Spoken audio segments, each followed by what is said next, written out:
Hey everybody, this is Alex Merced from alexmercedcoder.com, and this video is supposed to be a Git and GitHub masterclass. So the idea here is, if you're not familiar with Git or GitHub, by the end of this video you should be able to kind of use it. Okay, and Git's pretty useful for all sorts of things, not just if you're a developer, because let's just talk about what Git is. Okay, so there's Git, which is the software, and then there's GitHub, which is like a website that kind of allows you to share code with other people using the Git software. Okay, so the creators of Git and the creators of GitHub are separate people, and they're separate things. There are other websites like GitHub, like GitLab and Bitbucket, that allow you to kind of do the same thing with, you know, different sets of features and social and collaboration features. Okay, but first let's just understand the concept of what Git's doing for us. Like, the problem that it's trying to solve is versioning. Okay, so back in like the old days, okay, you would have like a folder, right?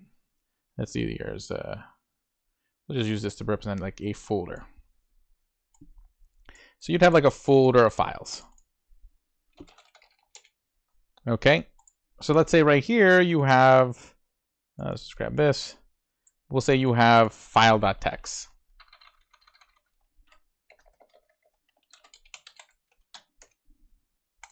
Okay, and especially if you're like in this like software development, the way this would work is that all of this was like held on a server. Okay, so we'll say this is a server. Okay, I won't have any text in this, and I'm going to send this to the back.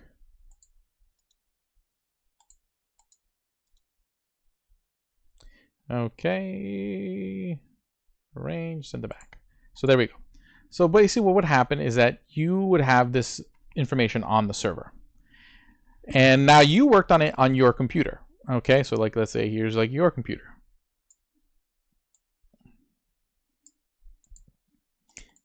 and on your computer you also had a copy of file.txt.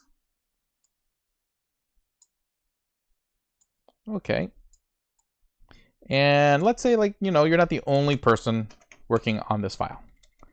So you have 3 other people, I will just say 2 people who work on this file. And generally the way that whenever you're done making edits on your computer, you say like you edit this file, file.txt, maybe you're writing a book with somebody and you wrote your chapter. Okay, what you would then do is you would then upload this to the server using something called FTP. Okay, and you would literally just replace the file. You would just make a new copy of the file, and the old copy is gone. So anything you changed is now gone. Okay, so this would be fine if it's just you by yourself for the most part, but what happens when you start working with others and you're both just erasing the file? What if the person didn't have that chapter you wrote in their copy, so when they uploaded the chapter that they wrote, they accidentally erased your chapter? Okay, so this can get really frustrating to coordinate, like, what is the right version of the file to edit. Okay, and making sure that everybody's changes are there. That's what Git is trying to solve. So what Git does is that instead of you like contributing over like FTP, what's going to happen is that on your computer, instead of uploading the file, what you do is on your computer, instead of having the folder, is now going to be part of what's called a repository. So let's see here, for repository we will use I'll just use another square. Okay. And this is like a repository. Oops, I sent it all the way to the back. Let's send this back to the back. There we go.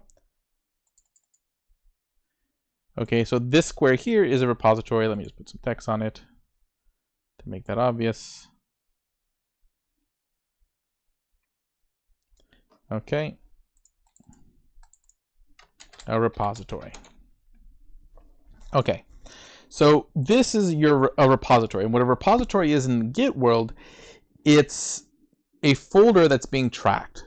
But it's not, you're not just saying, hey, I have these files here. It's tracking the state of the folder. So all the files, subfolders, the files in those subfolders, it tracks like what do they look like at this point in time. And these snapshots of how those files look like are called commits. Okay, so for example, the first time we take a snapshot of those files, okay, We'll call this just like commit 1. Okay, and then this is what generally what happens is that you have to think of it like a road. So you generally start with a road or a branch called the main branch. So this is like the first snapshot. So this basically tracks all the files. Like it now knows that file.txt is a file there. And then later on, you make some changes to it. So then what you would do is you would make all the changes you want. And then what happens is you create this commit. And the way the commit works, you're just basically saying, instead of creating a copy of the file, what you're doing is you're creating a snapshot of the changes. So really what this object here is, this commit, it's an object that tracks the changes from the first commit between the second commit. Okay, and you would just keep doing that. Like basically, anytime you need to make changes, you would just make another commit. You make your changes, you make another commit. And if I need to go look at the file the way it was before, I could tell Git, hey, can you show me the files as they were at this commit? So I'm able to actually go back in time to take a look at my file at a different point in time. Okay. Cool. And even better, what you can do is you can create branches. Okay, and what happens then is that you're creating like a new path of commits. So what I could do is I could say, hey, you know what? Starting from, the second commit, okay, I'm gonna create a branch to like, test. I'm creating an idea that I had for like a chapter of a book, and I'm not sure if I want to keep it or not. So what I can do is I can create a branch, and now when I make the I make a new third commit. This commit really belongs to this branch. So I'm branching off from here. So I'm branching off from here, but I'm now creating an alternate path. So basically both of these commits include all the changes from commit 1 and commit 2, but there are changes that were made on that third commit on each branch. It's different. So I can actually tell Git, what am I looking at? I want to look at the files as they were here or the files as they were here. And again, later on, I can say, hey, you know what? I'm happy with all the changes I made in that branch. Okay. And then what I do is I make a merge. Okay. And the merge is essentially, I take the commit from the branch and I merge those changes in back into the main path of commits. So now all the changes from here and here are all now in the file. Okay. So imagine basically what happens here is that we'll have a Git repo here, and then both of these computers will have their own copy of that repo, and they'll make all their changes on a branch, push that code up, and then here we can then merge those changes in. Okay, and then we have all the changes from everybody, and no one has to worry about like, hey, did I just overwrite someone else's changes? Okay, so that's essentially the problem it's solving. So hopefully conceptually, that at least gives you sort of an idea. Like it's going to make more sense as you use it, but at least you have that idea like, okay, what I'm doing is I'm tracking the changes in my files. I'm not just replacing the file. I'm creating a history of all the times the files in this folder changed. Okay, so now that we got that conceptually, now we'll actually start working with Git. So what I've done is I'm using Visual Studio Code. So this is Visual Studio Code. It's an IDE. You can use any IDE. I have it open to a particular directory. So I call it GitHub 101. You can open up to any empty folder on your computer. Just don't open it like in the root of your computer or like any kind of high level directory. Like create like a directory you want to work out of, a folder. And what I'm going to do is I'm going to open up the terminal. Okay, so again, if you're using Visual Studio Code, okay, you can just Google how to download Visual Studio Code and install it. If you're on Mac or Linux, you're going to be using having like a Unix file system. So you should have Git out of the box. You don't have to worry about anything. If you are using Windows, what I recommend installing is something called Git Bash. This will give you sort of a Unix style terminal along with Git. It's free, and you just install this and you'll be able to use this terminal instead. So that way you can follow my directions exactly as I lay them out. Okay, so pause the video and install Git Bash if you don't have it installed. And if you're on Windows, you'll be able to create other terminals by clicking right over here. So you see right over here, I have this little down arrow. What you can do is you can then create, like, see, I only have Bash terminal on my computer. Like, I only have Bash. If you're on Mac, you probably have Bash and Ssh. Either of those are fine. If you're on Windows, you'll have like PowerShell, CMD. And if you install Git Bash should show up under these options. So you want to start a terminal using Git Bash. Okay, so that way we're all kind of on the same page. Okay. You could also use Visual Studio Code, which I'll go over how to use Visual Studio Code for Git as well. But I really want to show you the raw terminal commands because that's something you can use in any environment with any IDE, etc. Okay, so right now this folder is not, the first thing you want to do is confirm you have Git. So you just type in git -- version. That's the -- version flag is generally a flag that works with most terminal command line software to check what version it is. So if I type in git -- version, I get a version back. Yay, I have Git. And don't worry about the specific version. Like it doesn't, like if you have 1 or 2, like it's not going to make that much of a difference. You know, certain advanced features that may not be there that we're not covering today, and that most people probably will never use. But now that I know that I have Git installed, anytime you want to see like what's the status of a particular repository that you're currently inside of is, you type in Git Status. Now, just to kind of illustrate something, if I type in Git Status right now, I get this message that this folder currently that I'm in is not a Git repository. So I'm not inside of an existing repository right now. I would like to make this folder a repository so I can track the files and folders inside of it. So I'm going to type in Git Init. That means initialize a Git repository. Okay, in Visual Studio Code, you could also just click over here and click Initialize Repository, and it'll initialize the repository for you from that folder. Okay, but I type in Git Init. Okay, and now what it's done is that you don't see it because it's a hidden folder, but if I type in here like ls-la, you'll see that, you know, there's this .git folder, and this .git folder is where all those commits are being tracked, all those little snapshots of all the file changes. You don't need to touch that folder, but just so you know, like that's the thing that's tracking it. So now let's say I create a file. So I'm going to, you know, create a file. We'll call it like touch is the command to create a file in Bash.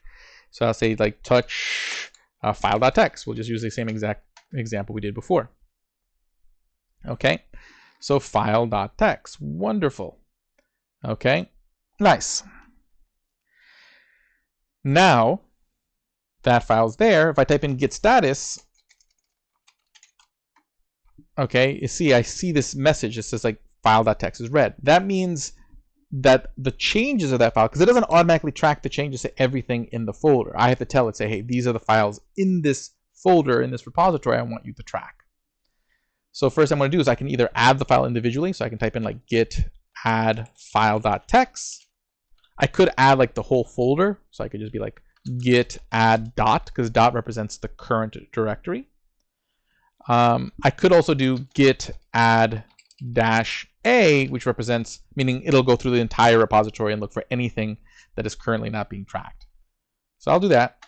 Okay, so that's like git add all essentially. And now if I do git status, I see that file.txt is green. That means that there has been changes in this file and I am tracking them. So when it was red, there was changes, but I haven't tracked them yet. Like I haven't queued it up to be photographed. And now these, yes. So now what I want to do is create that commit, that snapshot.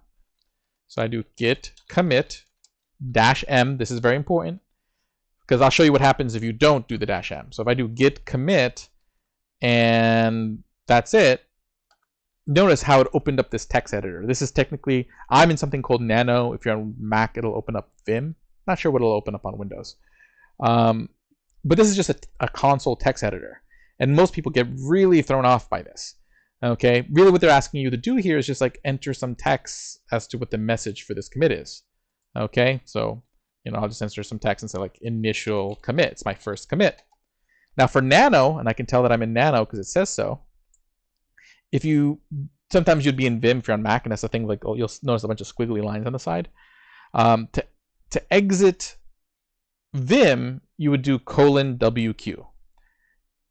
To exit Nano, I would do Control-X. So I'm going to do Control-X, and I hit yes to save, and then hit enter to confirm the file name. My advice is don't use a text editor. Okay, the way you avoid that is that when you make commits, you put that -m flag. So let's make some changes. So right now, I can't make another commit because there's no changes. Like if I do a git status, see, there's nothing to commit. I'm saying, hey, you know what? Any changes that have been made, they've been committed. So right now, you're looking at the most updated version of everything as per the commits. So now let's make a change. I put the word hello in this file. Okay. Now what I can do is I can now say Git Status, so I can see like, hey, look, there's an untracked change. I will do a Git Add -a again. Then I will do a Git Commit, but this time I'm going to do the -m, and I'm going to put, you know, like update. You usually want to put some message. It'll say like add the word hello. So that way you can tell what's what. And see, now this time it didn't open up an editor because it just took this as the message for that commit. And that saves you a lot of time and a lot of heartache having to deal with those text editors in the terminal. And you get a little summary of what happened. So you see, like, I made a commit on the main branch. So remember I was showing you like there's like different branches. You always start with default main or master depending on how your Git set up. So it'll say it right there, like I am on the main branch. This is what's called the commit hash, so like the unique ID number of that photograph.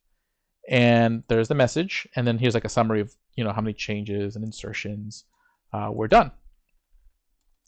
Okay, cool. So that's all fine and good.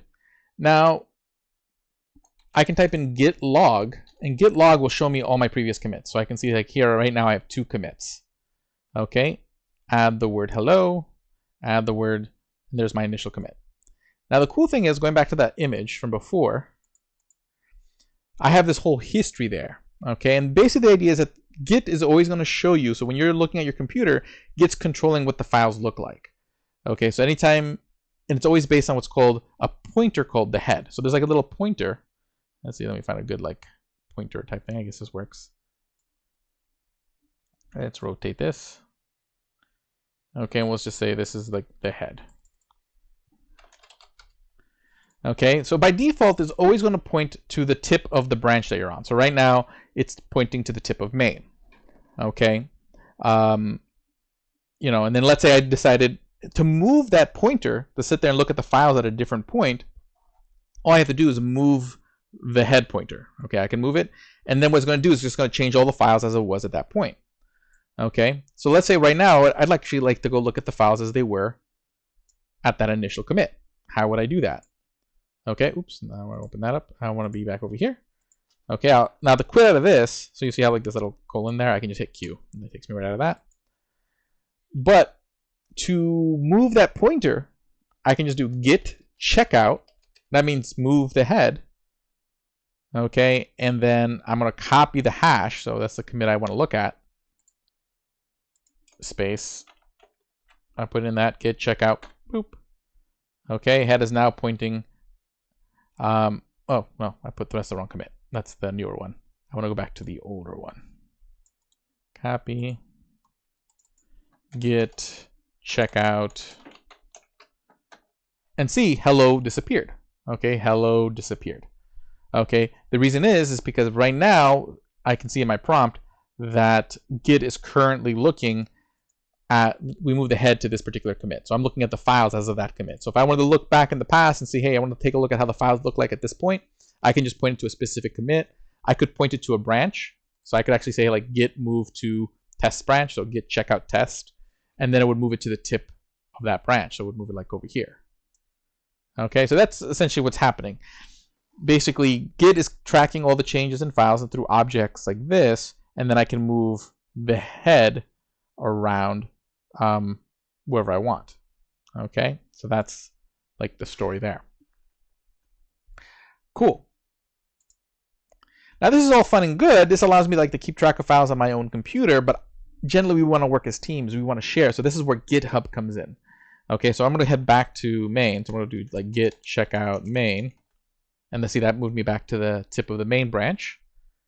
And I can see that I'm back to where I left off. So I would like to share my code with other people, and that's where GitHub comes in. Now the thing is that you don't want to have to be like logging into GitHub every time you want to push code up. Because anytime you want to like take your code and push it to GitHub, it's going to ask you for your login information. So a good way around that is to use SSH. So just to show you how you would set that up real quick. Okay, what you would do, this is in a couple commands, you would cd into a particular directory, and this would work for all 3 operating systems, Windows if you're using Git Bash, ~/.ssh. This is just a hidden folder on your computer to store SSH keys. So you just want to cd into there. Cd means change directories. So I'm now in that folder, and then what I want to do is run the command ssh keygen. That's it. You could, and then once you do this, you could actually literally just hit enter and accept all the defaults. I already have an existing private key, so I'm not going to do that. So I'm going to cancel out of this. So hit Control C. Okay. But then what happens once you hit enter and you just kind of go through all those options that it gives you, you can just accept all the defaults and it'll be fine. You're going to get a file called IDRSA, which is your secret key that you don't share with anybody.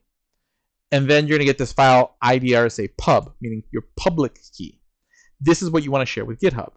So what I would do is I would type in cat idrsa.pub, idrsa.pub, and see there's the text. I would just copy this output, my public key. So I'll just copy it. And then I would head over to my settings on my GitHub account, which you can just log in with, like, sign up for an account. It's free. But I would go to settings, click over here where it says SSH and GPG keys, and then I would just click a new SSH key, and then I would just paste that output, okay, and give it a name. That's how you would do that. And once that's set up, then if you do things right, like, you won't have to log in every time you want to push stuff up, and it's actually more secure because only your computer can push to that GitHub. Like any computer that it has an SSH each key for. So each computer, you'd have to make sure there's an SSH key and then add it to GitHub.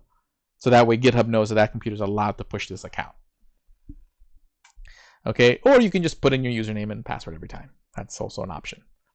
So what I want to do is I want to create a place to share this code on here. So I'm going to create a repo called like GitHub 101. Okay. And then I can choose to either make this repository public or private. So private means other people can't see my code. It's hidden only from people I choose to share it with. Public means anybody can find it. It's searchable. It's out there. I'm going to make it public. I generally don't have any closed source code. So, and then you're going to get to this screen. All you really care about is this line right here. So it says git this, and we'll walk through what this command is doing. But essentially you have these two URLs. So you see here it says like SSH and HTTP. If you have SSH set up, you want to use this. Okay, so if you added the SSH key to your account, that's what you want to use. If you didn't, and you just want to type in your username and password every time you push to GitHub, then you're going to use HTTPS. Okay. I generally highly recommend doing the SSH. It's just going to be easier in the long run because you just won't have to type in your username and password. It's nice. Okay, and it's more secure. So these URLs, what it is, it's the URL of the repo that's now existing at github.com. So basically, going back to this image here, we have a repo that we just created on our computer that's tracking the file on our computer. Now we have now we just made a new fresh repo on github.com. And what we want to do is push our code to it. So basically, and then multiple repos in different places can share code with each other. They're referred to as remotes because they're a repo that's away from the repo you have on your computer. So to do that, I'm going to copy this command. Literally, I don't care about the rest of this. Like, it just literally all I need is this one command. Like, this all does stuff, but nothing that's like, you could just do all of them, but you really don't need to. Okay. So I hit copy. Head back to VS Code. I'm going to paste this command. And what this means here, so git remote. So git remote meaning referring to remote repositories. We're going to add one. You can add as many as you want. So git remote add, I'm adding a new remote repository. Origin, meaning the name. I can give it any name I want. I could call it like cheese. Okay, and then the URL of that repository. Okay, so I hit enter. And let's see, what? Oh, it's because I'm not in the previous, I'm not in the right directory because I went to that SSH directory. So let me close this, open up a new terminal. Because the nice thing about Visual Studio Code is that anytime you open up a terminal in Visual Studio Code, it always opens it up to that folder you're working out of. So I don't have to like go down a bunch of folders, which makes life a lot easier. Okay, so I can paste that command again, git remote add origin, hit enter. And now the check to make sure that it took, I can type in git remote -v. This will show me a list of remotes, except I typed it wrong. Git remote -v. So I can see there's the origin remote. Okay, and there's always two URLs per origin. So you'll just always see like the two entries. Because one's to like grab data, the other one's like to send data. Okay, but there we go. Now I'm all set up. That's it. Now all I have to do is push the code, and I would type in git push. And then when I say git push, afterwards I'm going to say, hey, which origin do I want to push code to? I want to push it to my origin remote, meaning that repo we just created on github.com, and which branch you want to push, because you might have multiple branches. So which branches commits are you pushing? Well, I only have the main branch currently, so I'll just type in git push origin main. Okay, now see that I get this message. This looks like a successful push. So now if I go back to GitHub, I can see the file there. Very cool. Okay, now if I wanted to create a branch, like let's say I want to change that file, I can type to git checkout -b, meaning create a new branch, and then give the branch a name. So we'll say like my branch.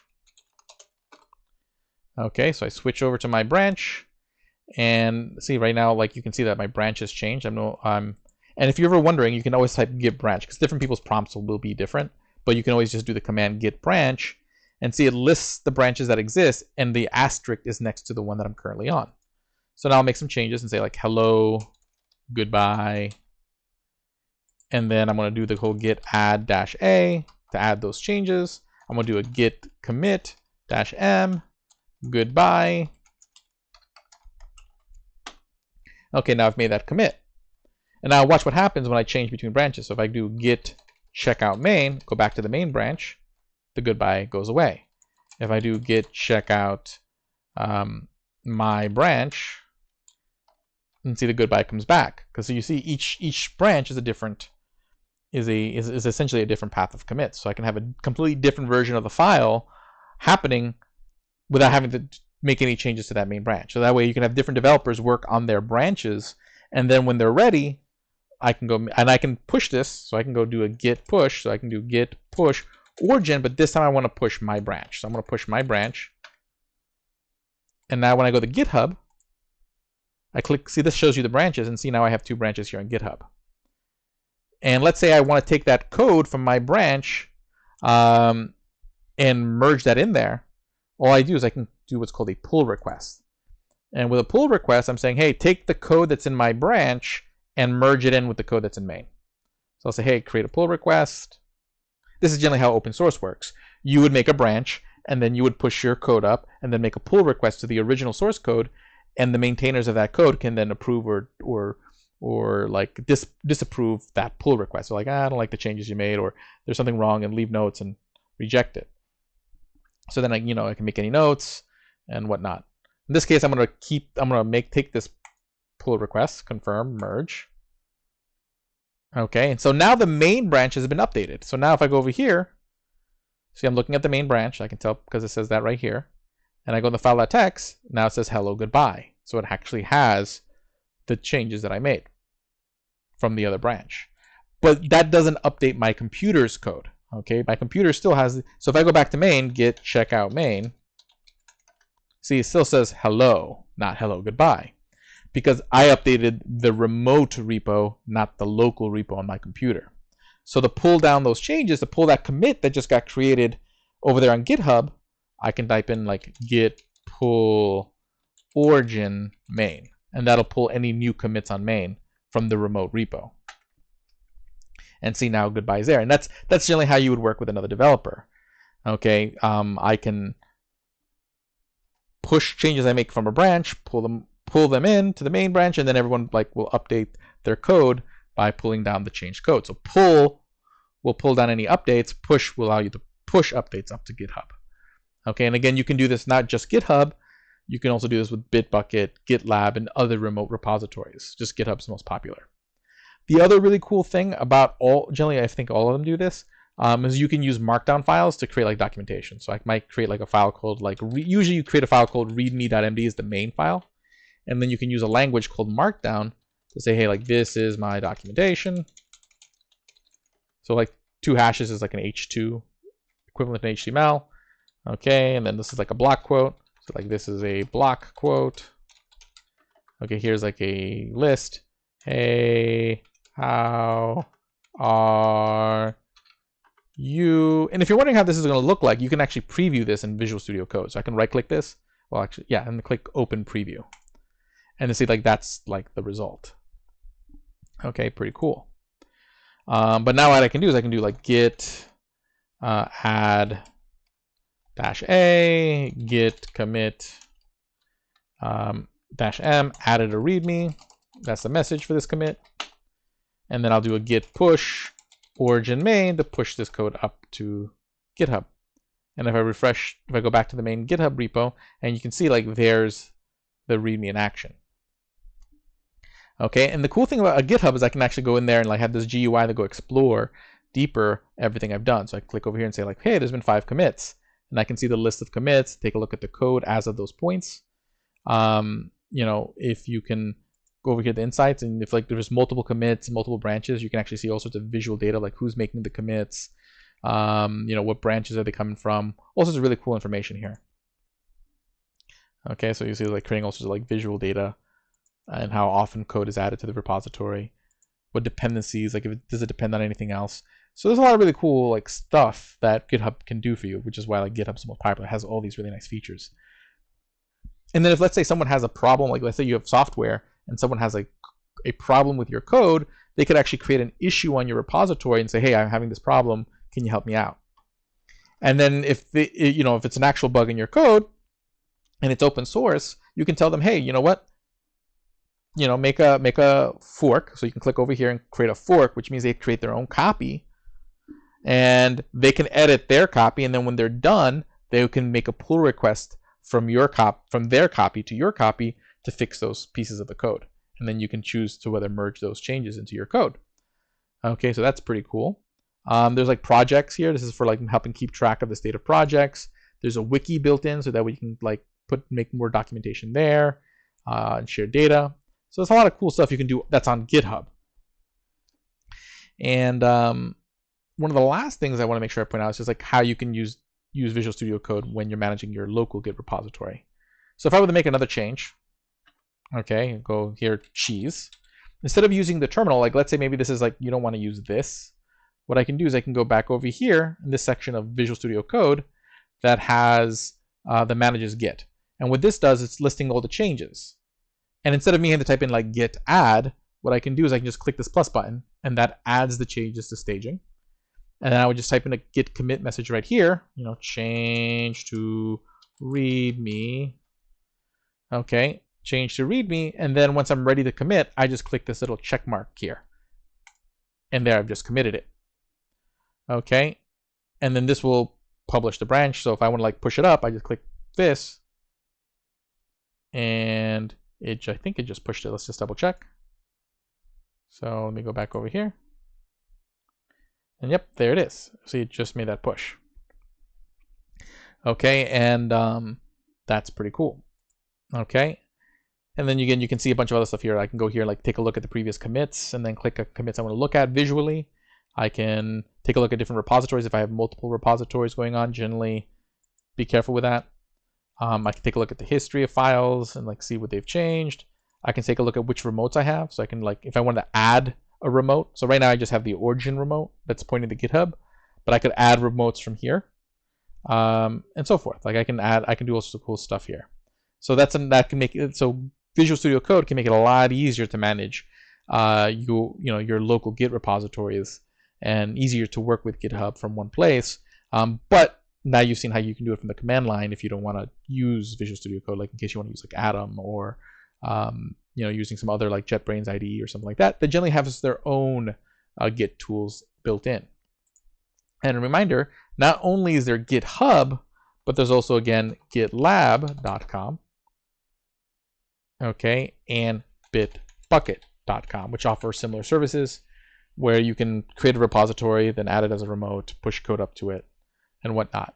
And then there's other places that actually will let you push code through a remote to deploy, like places like Heroku. So it gives you a really nice mechanism to deploy code. And actually a lot of places to deploy a website, they'll connect to your GitHub, to your GitLab, or your Bitbucket, and make it really easy to deploy your website. You just say, hey, this is the repository where my website's in, connect it, and it just deploys your website. I will refer you to watch my videos on deploying a static website for that, but hopefully this video has made it a lot clearer on how to use Git and GitHub and what it is for. Have a great day and enjoy.